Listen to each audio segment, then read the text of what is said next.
Hello दोस्तों, तो कैसे हो आप लोग। आई होप आप सब बढ़िया होंगे। तो दोस्तों, आप सभी का स्वागत है आज की हमारी यात्रा में सोलापुर में। महाराष्ट्र के दक्षिण पूर्व भाग में स्थित यह जीवन शहर इतिहास, संस्कृति और आधुनिकता का एक आकर्षण मिश्रण है। अपने बेहतरीन हथकरघा वस्त्रों और प्राचीन मंदिरों के लिए प्रसिद्ध सोलापुर हर आगंतुक को एक अनूठा अनुभव देता है। सोलापुर को भारत में कपास के सबसे बड़े उत्पादकों में से एक माना जाता है, इसलिए इसे कपड़ा शहर का नाम भी दिया गया है। इस शहर का इतिहास प्राचीन काल से है, जिसमें इस क्षेत्र पर शासन करने वाले विभिन्न राजवंशों के प्रमाण हैं। चालुक्य से लेकर आदिल शाही वंश तक सोनपुर को विविध सांस्कृतिक प्रभावों ने आकार दिया। यह शहर कई मंदिरों का भी घर है, जो इसकी समृद्ध धार्मिक विरासत को दर्शाते हैं। उनमें से सबसे महत्वपूर्ण श्री सिद्धेश्वर मंदिर, जो भगवान शिव को समर्पित है।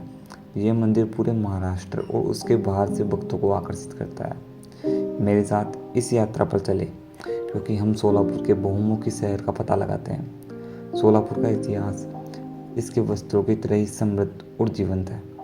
इस शहर ने साम्राज्य के उत्थान और पतन को देखा है, जो ऐतिहासिक स्थलों की एक श्रृंखला को पीछे छोड़ गया है। ऐसा ही एक ऐतिहासिक स्थल है भव्य सोलापुर किला, जो अतीत में शहर के सामरिक महत्व को प्रमाण है। बहमनी सल्तनत के शासनकाल में निर्मित यह हमें सोलापुर किले के गौरवशाली अतीत की याद दिलाता है। एक अन्य महत्वपूर्ण ऐतिहासिक स्थल हुईकोट किला, जो शहर के बाहरी इलाके में स्थित है। ऐसा माना जाता है कि इस किले का निर्माण 12वीं शताब्दी में चालुक्य वंश ने करवाया था। यह ऐतिहासिक संरचना न केवल सोलापुर के अतीत की झलक देती है, बल्कि वास्तुशिल्प चमत्कार के रूप में भी खड़ी है। वे पिछले साम्राज्य की भव्यता और शक्ति और संस्कृति के केंद्र के रूप में शहर के महत्व को दर्शाते हैं। सोलापुर का इतिहास विभिन्न राजवंशों और शासकों के धागों से बुना गया एक कपड़ा है, जिनमें से प्रत्येक ने शहर की पहचान पर एक अमिट छाप छोड़ी है। सोलापुर एक ऐसा शहर है जो उत्साह और जोश के साथ जीवन का जश्न मनाता है। यहाँ मनाए जाने वाले सबसे महत्वपूर्ण त्यौहार में से एक है गणेश चतुर्थी। इस त्यौहार के दौरान भगवान गणेश की खूबसूरती से सजाई गई मूर्तियों को घरों और सार्वजनिक पंडालों में रखा जाता है।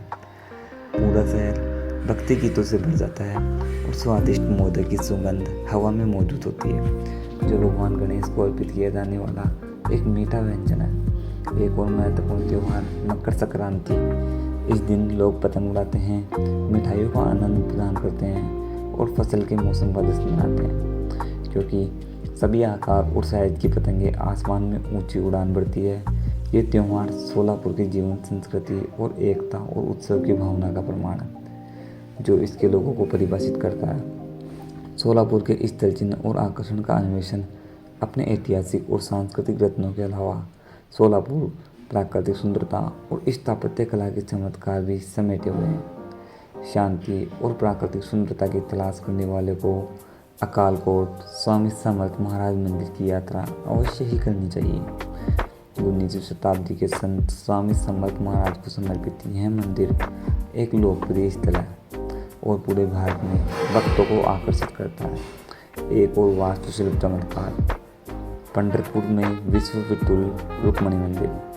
चंद्रभागा नदी के तट पर स्थित यह मंदिर भगवान विठल, जो भगवान विष्णु और उनकी पत्नी का एक स्वरूप है, रुक्मिणी को समर्पित सोलापुरी वन्य जीव उत्साही लेकर ईसाई प्रेमियों के लिए एक आध्यात्मिकता के रूप में वह स्वयं को प्रकट करने के लिए हमेशा ही तैयार रहता है। सोलापुर वन्य जीव उत्साही से लेकर इतिहास प्रेमियों और आध्यात्मिक साधकों तक सभी प्रकार की यात्रियों के लिए एक आकर्षण स्थल के रूप में माना जाता है, जो एक श्रृंखला के रूप में प्रकट है। एक पाक यात्रा सोलापुर का स्वाद। सोलापुर की यात्रा इसके लजीज व्यंजनों का स्वाद लिए बिना पूरी नहीं होती है। एक और स्थानीय व्यंजन भाकरी, जो ज्वार या बाजरे के आटे से बनी एक चपटी रोटी होती है, जिसे अक्सर पिटला के साथ परोसा जाता है, जो एक मसालेदार और स्वादिष्ट बेसन की सब्जी है। मीठा खाने के शौकीन लोगों के लिए सेकदाना लड्डू, जो मूंगफली और गुड़ से बनता है, जरूर आजमाना चाहिए। सोलापुर का भोजन इसकी सांस्कृतिक विविधता और स्थानीय रूप से प्राप्त सामग्री के उपयोग का प्रतिबिंब है। यह ऐसे स्वादों की बौछार करता है जो आपको और अधिक खाने के लिए तरस जाएगा। आइए और सोलापुर की गर्म दोस्ती और आतिथ्य का अनुभव करें, एक ऐसे शहर में जहाँ परंपरा और आधुनिकता सामंजस्यपूर्ण के रूप में सह अस्तित्व में है और जहाँ हर कोने में बताने के लिए एक कहानी है। जी हाँ दोस्तों, सोलापुर के बारे में हमारी आज की यात्रा यहीं पर समाप्त होती है। तो काइंडली अपनी वीडियो को लाइक कर ले, अपनी वीडियो को शेयर कर ले एंड अपने चैनल को सब्सक्राइब करना ना भूले। धन्यवाद।